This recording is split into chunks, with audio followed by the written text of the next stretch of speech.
I think film criticism and film analysis, that also requires a very, like, lots of different voices and diverse perspectives, because if you have one voice that's reviewing and analyzing films, then you're not going to potentially get all the nuances.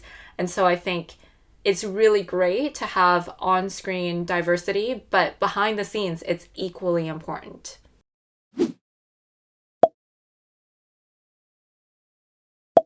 Yeah, actually, Cheryl and I do remember when we went to a talk. It was at TIFF a couple of years ago at the industry conference, and we saw a panel that was about like film criticism and diversifying film criticism, because on Rotten Tomatoes, apparently the vast majority of critics were white, and of that, the vast majority were men.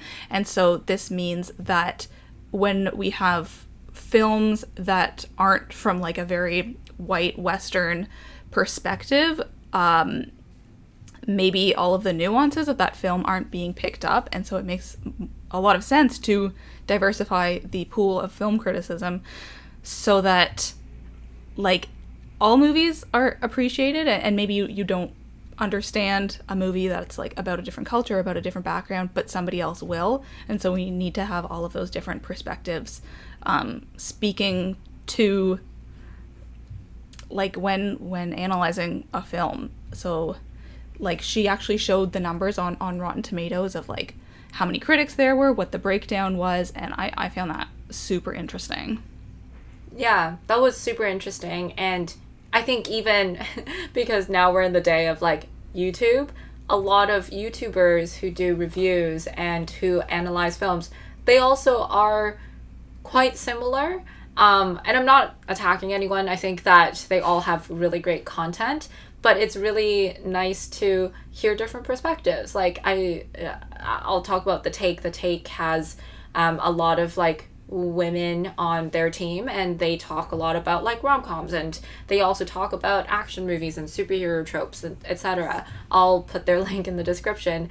And I think that's a really great thing, to be able to watch like analysis and understanding from a different perspective, because you might not catch that. Like I just find it fascinating. I think it's great to push narratives forward as well, like to be able to be like, oh, have you seen that film? That film's really great, because it might not even be on people's radars because we're all in echo chambers. But I think as well, it's more about, oh, you get a different understanding of a certain film or of a certain TV show because you're just seeing it from a different perspective that you don't have. Yeah. And I think that that's why we need to diversify not just the content that we're consuming in terms of like the media, but also the perspectives that are like analyzing that media. So I watch a couple of like reviewers of film, or just like general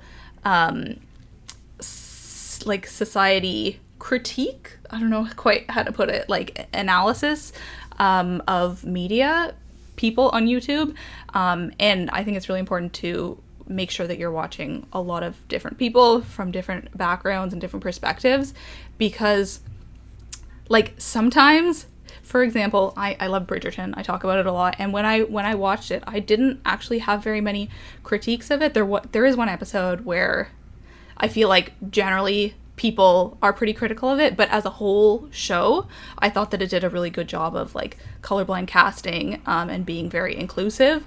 But I watched a couple videos, and one particular by Khadija Mbawe as well, who basically opened my eyes, because she brought all of these criticisms to light that I hadn't even considered, and she was able to do that.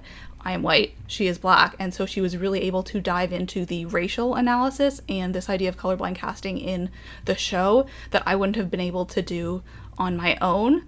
So I love that we're talking not just about like film criticisms, but also about like YouTubers who create videos critiquing media or movies or books or whatever. I always really like to watch or read reviews, maybe one positive one or one negative one after every kind of movie viewing, because like I'll have my own opinion, and sometimes like My boyfriend's just like, you should have just your own opinion. Why are you reading other people's, like, why are they affecting your opinion? But sometimes it's just like, I don't spot those nuances. Yeah. And seeing what other people think, whether it's a positive thing or a negative thing, like say I didn't really like Ad Astra, but I also fell asleep, so that might be why. So reading the reviews of that movie will be super enlightening, not just because I fell asleep, but also because I don't think I was that target audience, and so I didn't like it, but people who loved it, I'd be like, oh, I didn't recognize the religious themes there, because I guess I might not have paid that much attention. Yeah, and it is kind of validating to hear criticisms that you personally agree with, because then you're like, okay, I'm not the only one who felt this way. I'm not the only one who took issue with this. And I think changing opinion is fine. Like, changing your opinion of a movie after you've watched it, you could be like, oh, initially I loved Aladdin, and then afterwards I loved it even more because I read all these reviews.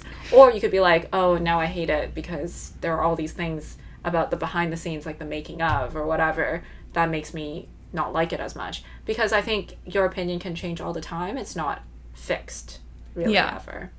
Yeah, definitely. Shadow and Bone is another example of a show that I watched.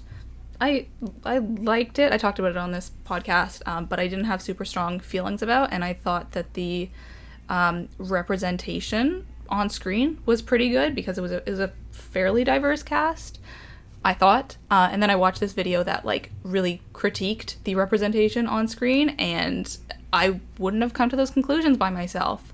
So it's just really helpful to hear other people's analyses as well, to inform your own.